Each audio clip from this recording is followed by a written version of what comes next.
ان شاء الله النهارده هنعمل حجازية اسكندراني. اول حاجة هنجهزها هي الخميرة.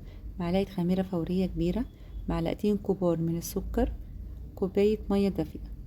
هقلبهم مع بعض كويس واتأكد ان السكر داب، وهغطيها علشان الخميرة تتفاعل.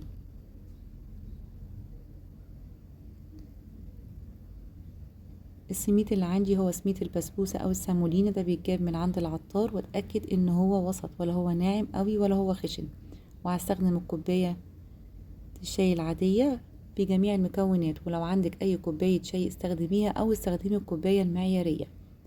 مكونات عبارة عن كوبايتين من السميد، كوبايتين من الدقيق الابيض،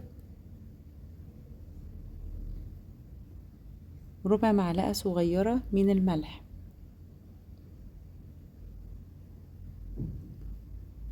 وهقلبهم كويس مع بعض.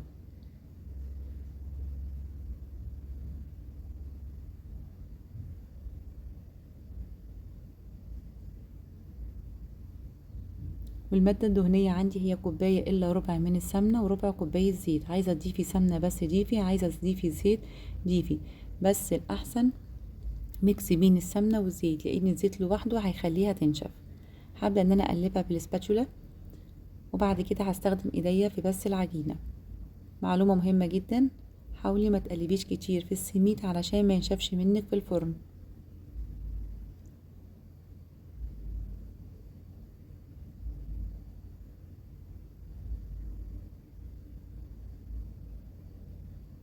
وابدأ ابس العجينة كده باطراف ايديا، واتأكد ان السمنة تجانست مع السميد.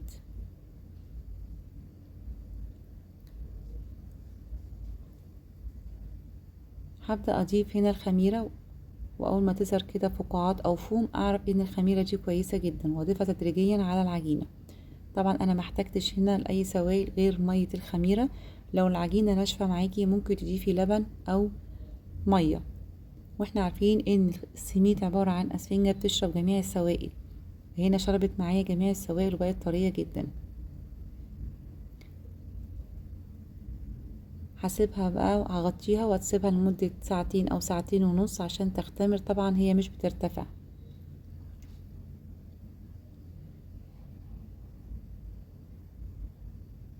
والحشوة الأصلية للحجازية هما 3 مكونات أساسيين.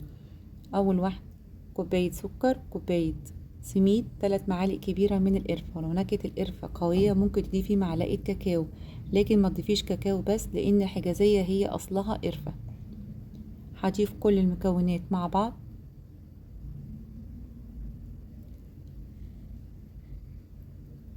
وهضيف معلقة سمنة بلدي، تدي طعم حلو جدا وبتخلي العجينة طرية، و3 معالق كبيرة من المية، وهقلبهم مع بعض واخليها شبه الرملة المندية او المبلولة بالشكل دوت. ولو ضغطت عليها هلاقيها انها متماسكة المية مع السمنة. هبدأ اجهز صينية مقاس 30 في 30. انا عندي هنا صينية بيتزا او اي صينية استخدميها، وعندي هنا ورق الزبدة او كيس بلاستيك ابيض. النهاردة هستخدم كيس البلاستيك المتوفر في اي بيت عشان هفرد عليه الطبقة الاولى. العجينة هنا اختمرت والفقاعات هي ظهرت. هبدأ ان انا اقسمها، طبعا هي مش بترتفع. هاخد النص الاول افرده في الصينية، شايفينها طرية ازاي.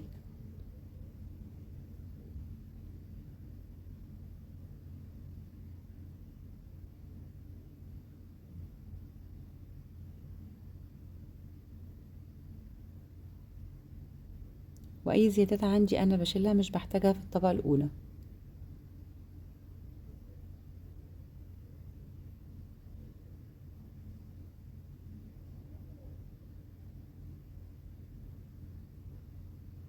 طبعا الحجازية ما بيتعملهاش شربات.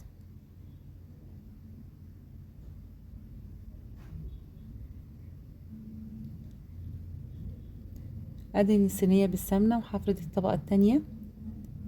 طبعا لو عايزة صينية اقل من دي شوية بس هتبقى معاكي الحجازية مرتفعة شوية.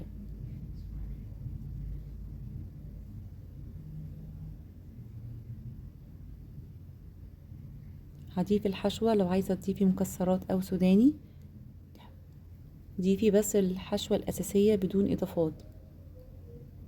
هبدأ افرد الطبقة التانية.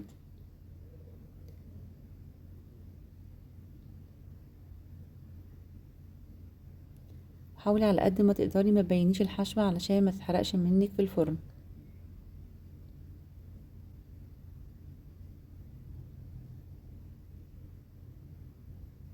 بالشكل دوت. هبدأ ان انا بقى اعمل لها ثقوب بالشوكة علشان لو اي هوا دخل لها ما ترتفعش معايا في الفرن وتصبح على هيئة عيش. وطبعا هنعمل له الرسمة التقليدية بتاعة الحجازية اللي هي الخطوط الطولية او خطوط بالعرض او اي شكل انت عايزاه. طبعا الثقوب دي كلها بتتدارى، مش بتبان منها حاجة.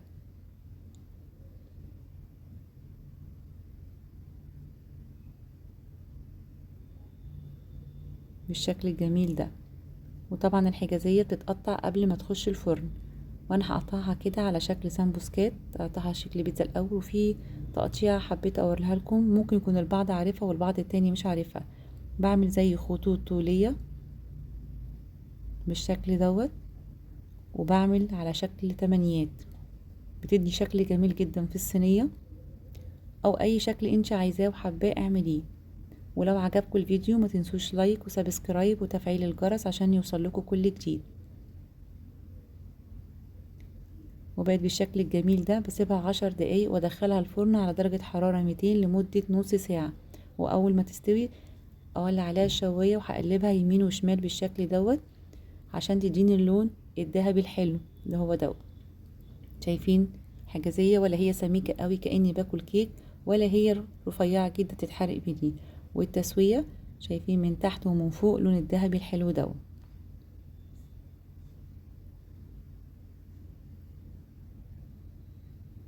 وبقت طرية كده ومقرمشة، وشايفين الحشوة والطبقتين متساويين.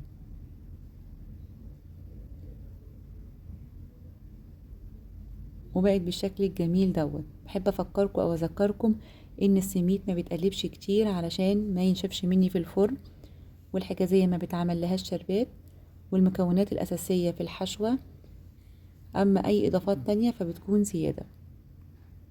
وبالهنا والشفا.